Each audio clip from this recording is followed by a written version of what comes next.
Welcome back to the Hope Dealers Podcast. I'm your host, Sean Fitzpatrick. We are so excited to be here today for a brand new episode, and I'm joined by a fantastic guest, great friend, coworker, all of the above, fellow Hope is Alive alumni, Deanna Shaddix. How are you? I'm good. How are you doing, Sean? I'm great. Good. So thankful that you decided to join us today. Thanks for having me. Yeah, absolutely. Deanna's got a wonderful story. I'm just going to say it right off the bat before we even get into it. For those of you who may have been to our inspiring lunch this previous year, Deanna was highlighted. Mm-hmm. She's got 4 young, wonderful children. Yes. She's a graduate of the program. You graduated with me, so it's been a little over a year now. Yeah. That's crazy. God, that day seems like yesterday. It did. It did. But you also work for Hope is Alive. You're our alumni coordinator. Yes. / LA's best friend. Yes.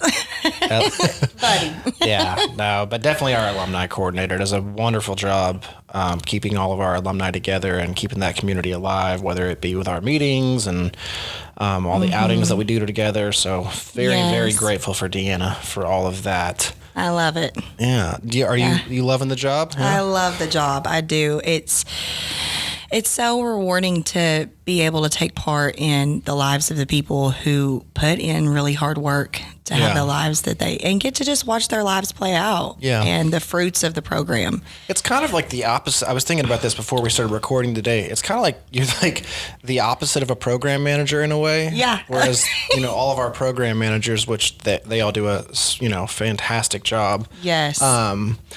But they're seeing all these individuals as they enter recovery, as they, start this journey, as they go through it, whereas you're walking with them on the other side. Yes. Yes. They get all the peeling and healing and all that, and I get to just walk in the freedom with them. Yeah. And it's probably fun too, especially for those that are a little further out, like in, Kansas City or North Carolina, just kind of getting to catch up with them and see where they're at in life. Yeah. Yeah, absolutely. It's so cool to see how the outside markets, they have their own individual just thing out there. They're all very tight knit, and I love to see that.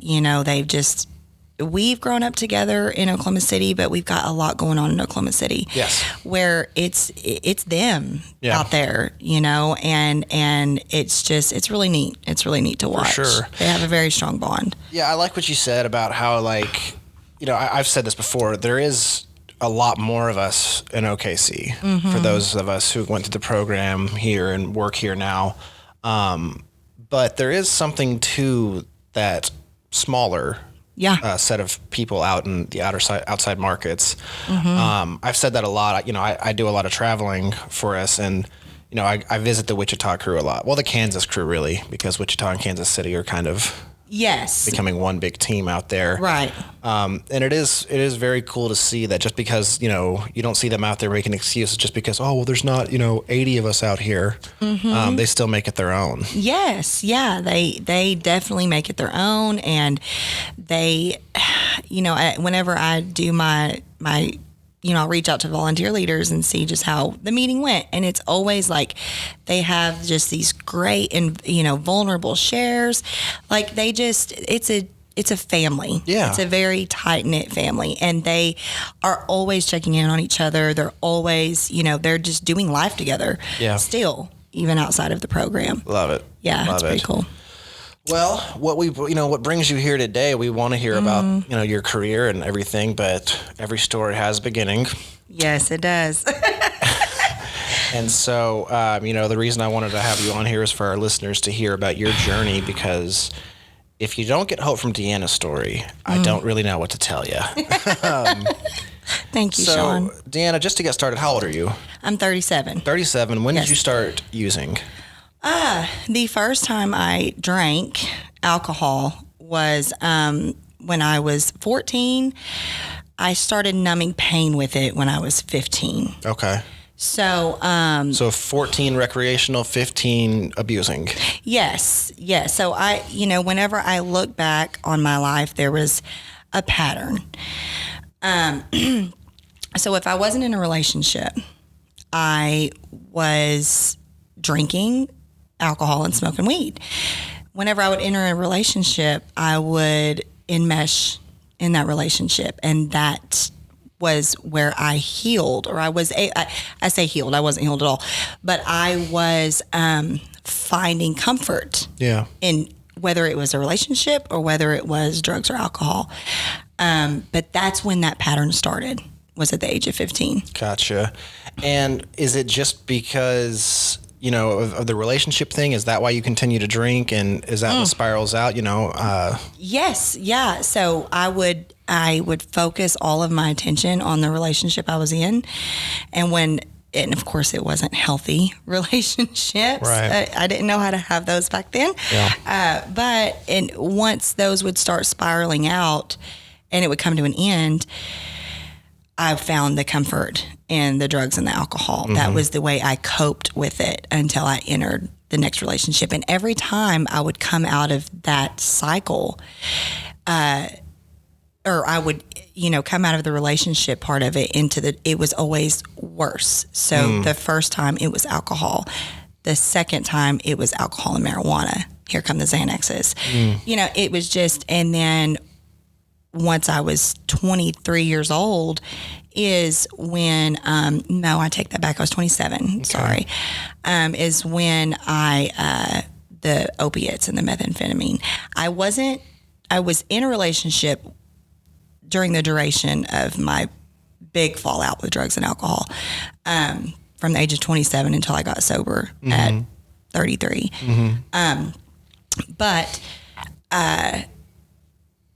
it had just taken on a whole nother face once those things came into my life. For sure. I mean, so you have 4 kids, and so kind of walk me through that a little bit. Like, what it's like, having your first child while you're over here struggling with substance. Well, I'm glad you asked that question. So at that point in my life, I actually I entered into a relationship with her dad.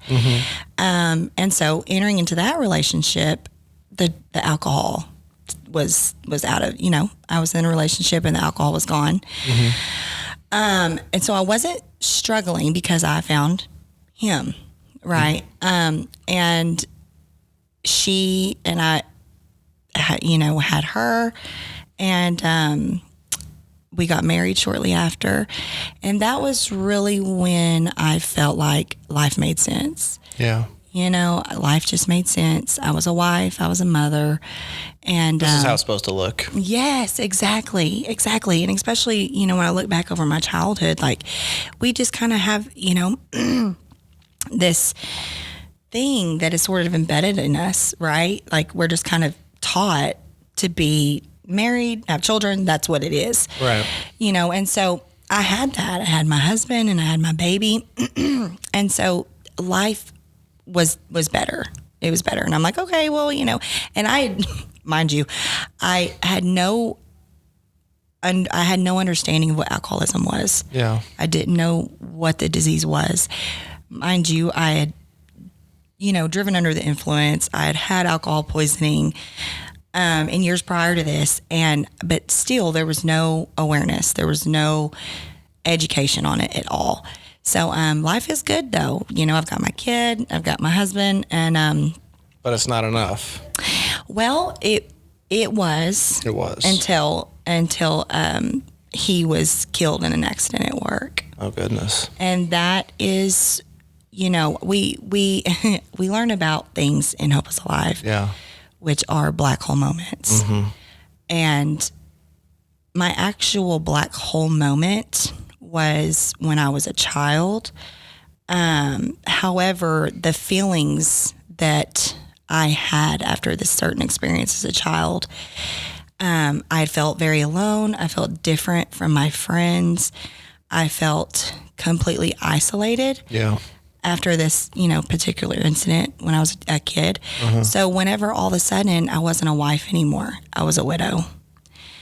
When that happened, that I felt all, abandoned. My husband was gone. My life was completely flipped upside down. And so a lot of those feelings of like, nobody understands this. You know, there was very few people that I knew anywhere near my age that had to go through that. Yeah. And I had a baby to raise. Yeah. You know, it Single was mom now. Single mom now. And it Widow. was a widow, and it was a tragic, sudden accident. And so of course, you know, what do? I go back to the bars, you know, relationships, what I had found to, take care of me in the past. So I thought, but yeah, so, you know, going forward, I just stayed in that cycle of, you know, I did have another child after her, my second daughter. I hadn't completely fallen off yet though. I was in the bars smoking weed, but I wasn't too far gone yet. Sure.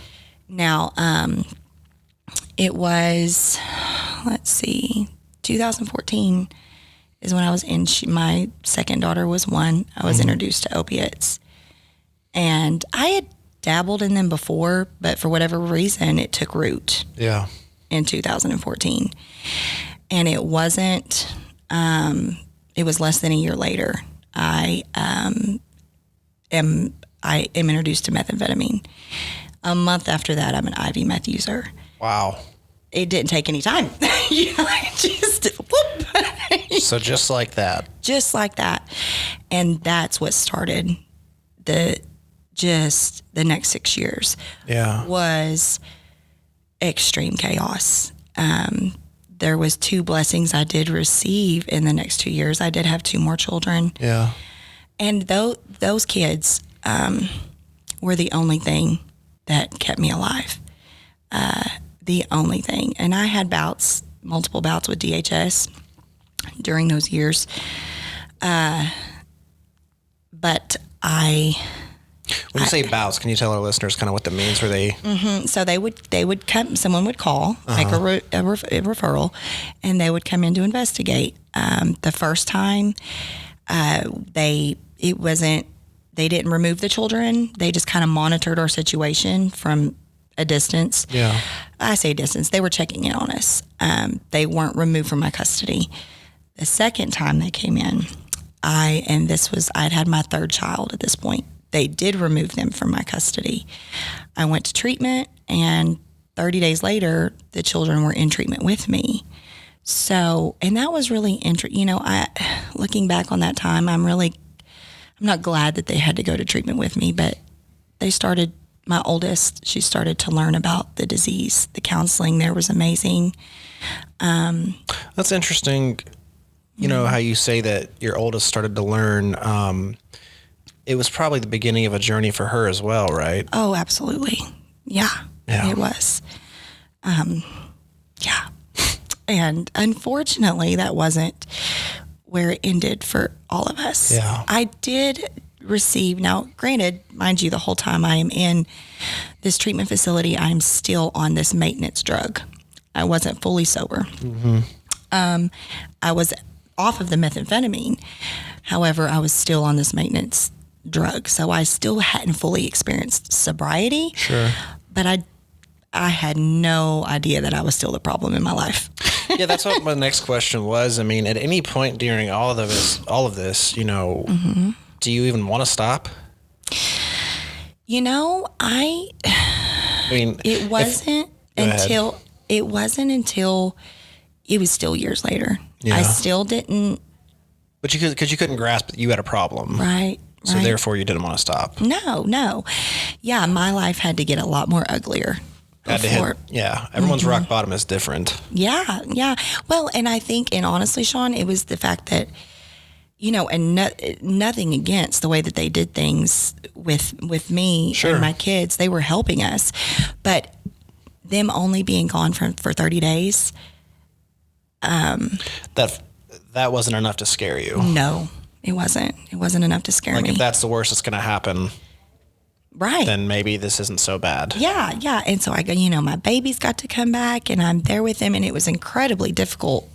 And I was pregnant with my son while I was in treatment as well. Yeah. So it was difficult, and I was learning about things, but I didn't have the fear I didn't have the fear yet. And I went back to my hometown, and 4 months, so they returned custody of the children. And this was in 2016. They returned custody of the children, and 4 months later, I was back on the meth. Back on meth. Back on meth. And it's crazy, you know? Yeah. It's the insanity of, and I still did not quite understand my disease. I didn't realize or quite grasp that I have an allergy in my brain, and I can't use one time, you know? Yeah. Without it ever, you know? My dad used to tell me that before I got sober, he would he obviously being an East Coast Yankee guy, he wasn't so meticulous with it, but he did say something to the effect that he's like, you just got something going on with you and your head and your brain that yes, you can't. And I was like, right, I get it. And it's hard for people to understand. It is. It's hard for us to understand until we do. Yeah. You know? Until it's, kicking us in the face. Right. And we're like dying. Yes. Literally. And so, the next 4 years from 2016 until 2020, DHS didn't get involved for those 4 years. I was living with my mother and my children and my two youngest kids' father. And it just slowly, everything just started. I mean, long story short, I basically turned my mother's home into a trap house. Wow. You know, I mean, and they were everyone that loved me had to watch me just disintegrate before their eyes in my mother's home, you know. But I will tell you that my kids, they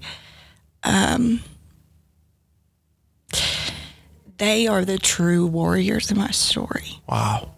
Because what they had to go through and the fact that they're still good kids is just nothing short of a miracle. Nothing short of a miracle, you know, and I'm so glad that they did experience that time with me in treatment, because they know, you know, at least my oldest, she understands that, you know, it's a thing. She doesn't want to do this.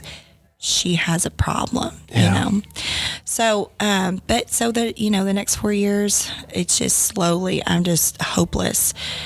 And I remember at one point I just accepted, it was probably in the middle of that 4 years, I had just accepted this was my life. Yeah, I've talked to a lot of people about that, and even at 4 years sober, I still love hearing that, only because it doesn't, I still to this day, because I felt that. And so the reason I bring that up is because it's like, I still 4 years into my sobriety, I'll have memories of feeling like that, and I'm like, God damn, was I crazy for thinking that? But you're not alone if that's you. Right. No, you're not alone. If you are struggling, if you know somebody who's struggling, and you are just at this point where, I guess this is it. A, it doesn't have to be that way anymore. B, and that's not you. It's not. It doesn't have to be. It doesn't have to be. There is hope out. I mean, there is help. There's so much help, and but it's kind of a frightening feeling, isn't it? Like looking yourself in the mirror and you kind of accepting that, like, this, can't go on that much longer.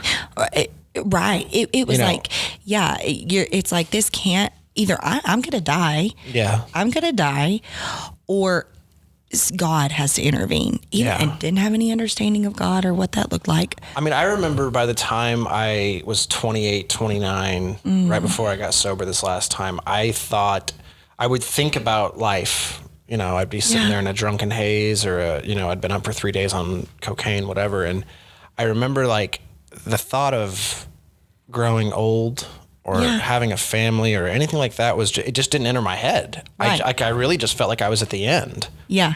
None of that was on the table at all. Yeah. And then when I got sober, it was like a very freeing feeling, but it was also terrifying in another sense, because people, what do you want to do with your life? I have no idea. I don't know.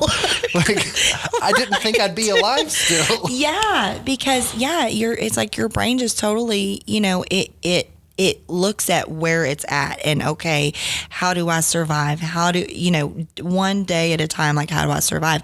And then whenever you come into recovery and you have all these options, it's like, what? It's like, what? Can someone tell me what to do? Right.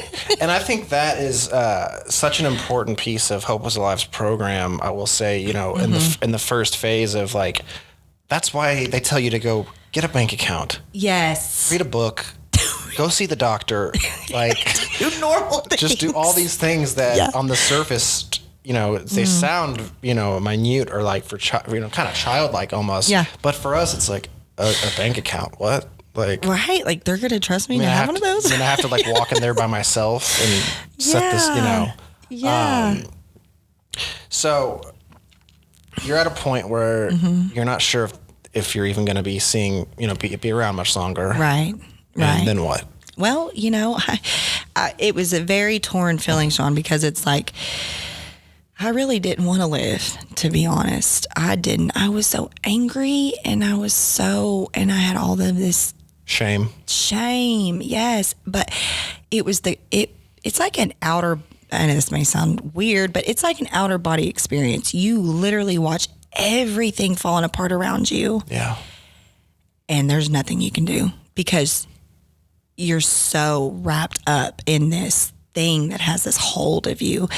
And so I love what you said there, an out-of-body experience. I think so many of us can relate to that. Like, you know what you have to do, right? Yeah. But on the one hand, you're so deep by that point that stopping doesn't seem possible. Doesn't seem possible. And even if you were to stop, then what? Then what? Then everybody's going to hate me because of the life I've... So now everyone hates me and I don't get this to make me feel better. Right. Now I'm going to have to face my pain. Right. That was the thing. I did, and my disease will thrive in that place. Yes. It will thrive in that place of self-pity. Yeah. And fear, it's all of those things can just, even now in recovery, those thoughts can just take me to a place of like, oh gosh, not necessarily craving a drug or alcohol, but just, the hopeless. Yeah. Just being hopeless. And I remember hearing early on when I was in the program, there was a speaker that came and talked to us, the guys, and he basically said to end his talk, he was like, sometimes going to bed sober is going to have to be enough for the day. Yes, that's good. And that is something that like I still have to live by because, like Blake and I were talking about a couple episodes ago, it's like, I'd love to tell you that like every day is just amazing now. Right. And that life still doesn't happen, but the bad days still come.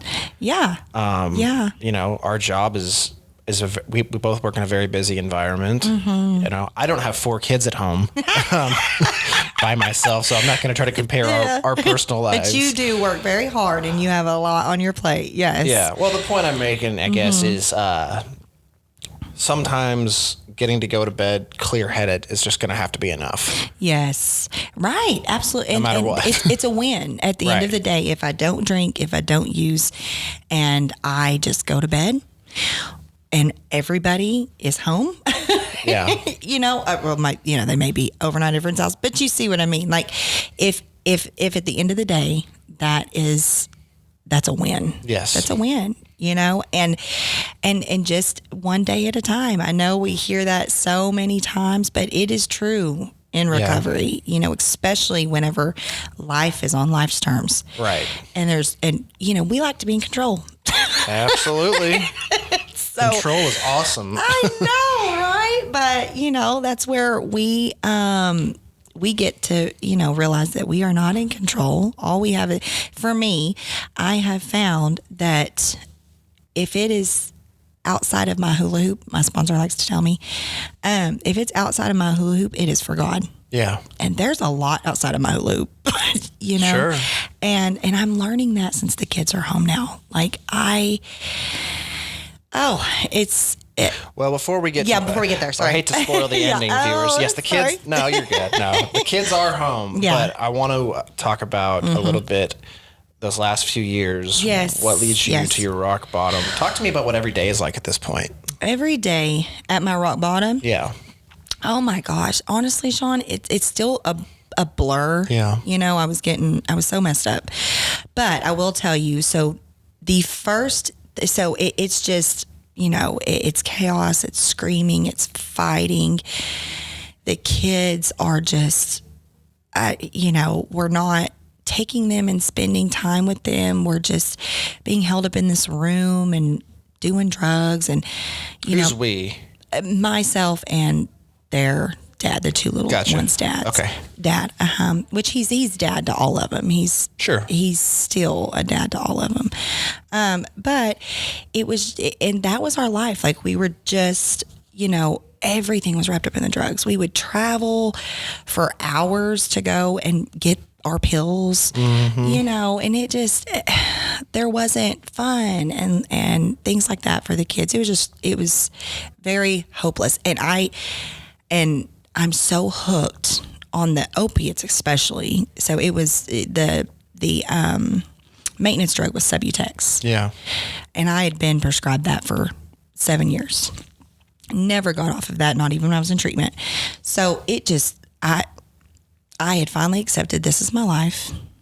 This is what my kid's life is. And I just didn't know what was going to happen. So finally, my mom, she could not watch it anymore. We lived with my mother. Yeah. And in her home. And she just couldn't watch it anymore. So she finally got the courage. And at the time, I say courage, at the time I felt abandoned. But it was the courage that she found in herself to call my sister and have my sister come get her and remove her from that situation. So she's not going to just fix this whole thing. She's like, you know what? I'm not sitting here and watching this anymore. Yeah. It was painful. Yeah, it was so painful for her. And I remember, Sean, I was so mad. I said, Mom, how could you leave? You know, that of course I was, you know. Her fault, not yours. Yeah. And, you know, and then I'm thinking, how am I going to maintain this? How am I going to stay on drugs? My mom's not paying the bills. Yeah. My mom's not, you know, here making sure that the kids are okay while I'm in there doing my drugs. Yeah. You know, like, now what? And looking back, Sean, like, that was the first thing God did to step in and save my life. Love that. Was that. And it wasn't a month later, DHS was at the door. They're back. They're back. And this time, of course I fought and I argued and I hollered at it, you know, but I knew deep down inside they needed to take them. So now it's becoming more clear. It's becoming very clear. Mm-hmm. Yeah. Before it was like, these people, whoever called, they're crazy. How dare they try to take my children? And now it's... And I was so sick. Yeah. Everybody, I was so sick. Yes. But this time I was still bucking and I was still fighting, but deep down inside I knew. It was time that they were miserable. And so, they told me, you've got it. We will not return these children to you if you do not get off the Subutex. I wouldn't take a UA, so they didn't know about the meth. But they did know that I was on the Subutex. It was clear I was on meth. I had track marks all over my arm. Yeah. You know, so it still took, you know, about, that was in September of 2019. I finally entered detox in October, but I'll tell you that time from September to October, everything was like, happened so fast. Before I knew it, I was staying in my car up here in the city and I was going to shelters for food. Like, God was bringing me down to that bottom quick, you know, and our dog, our family dog, we had him for 10 years and he was in the car with me and I was holding on. I was holding on to this dog and I was like, you know, Daddy, I can't leave the dog. And he finally, you know, and this dog was like just precious to our family. He grew up with my oldest daughter. Like, yeah, I loved this animal. And, of course I'm still getting super high. And my dad finally, you know, we were at the police department in Hobart at the animal shelter and he said, Deanna, it's the dog or it's your kids. And I was like, oh God. But people have to talk to me like that. Really, at this point, this is the only way to get through. And I was like, okay, Dad. And so I let that dog go in the animal shelter, which someone did end up getting him, and he found another home, praise God. But I mean, I was holding on to anything to not have to walk through the doors of that detox center. But I finally did. And so that was in October of 2019. So my journey was still a little bit wacky from there. I did detox, went to a work program for a few days, ended up in a psych ward for 7 days, and then made my way into an all women's inpatient treatment. And that was in December of 2019. Okay. And 30 days into my treatment, in my stay, I was allowed a court pass. So go to Hobart for DHS court, right? Mind you, I'm still filled with anger, and I'm still filled with, I knew I had a problem, but I still wasn't quite there yet. Wasn't willing to see myself. And so on my way to Hobart, and I get drunk on my way to DHS court. DHS is already pretty well telling me they're done. Yeah. They're But you decide to have a drink on the way over. Yeah, that makes sense. Yeah. So I get down there, and the court actually rules in my favor. I tell my DHS worker what changes I would like to see, how I wanted the children to all be in one home together, and all these things. And they did that. They heard me. Yeah. But still, even after that, we go to visit at the office, and I just go into a rage, and I'm screaming at her. I'm so angry at her because she's the problem. Long story short, ended up being really bad. Yeah. The court proceeding had already happened, so the changes were going to be made. However, by the time I walked out of there was quite a few things that transpired in that office that day, and I had no idea, if I was going to have my family, period, on my way back to treatment. And so I'm just freaking out. I'm crying the whole way back, and I got back to the treatment center. I passed my UA. I didn't fail for alcohol, but something inside of me was just like, something's wrong with me. Yeah. Something is really wrong with me. And why? And I couldn't lie anymore. I couldn't manipulate anymore. I couldn't deceive anymore. I had to, and I just, I'm in this place where they can help me. It doesn't make sense that I would drink on my way to DHS court. Why would I do that? Right. Things are starting to make a little bit of sense. So I get honest, and I tell them what happened, and Sean, for the next 3 days, I am in my room, and I'm reading my Bible, and I'm crying out to God. And I finally said the prayer of God, change me. Yeah. I didn't ask him to change anything in my life. Change me. Yeah. And there was one of the workers, because even though I got honest, I still had consequences. Sure.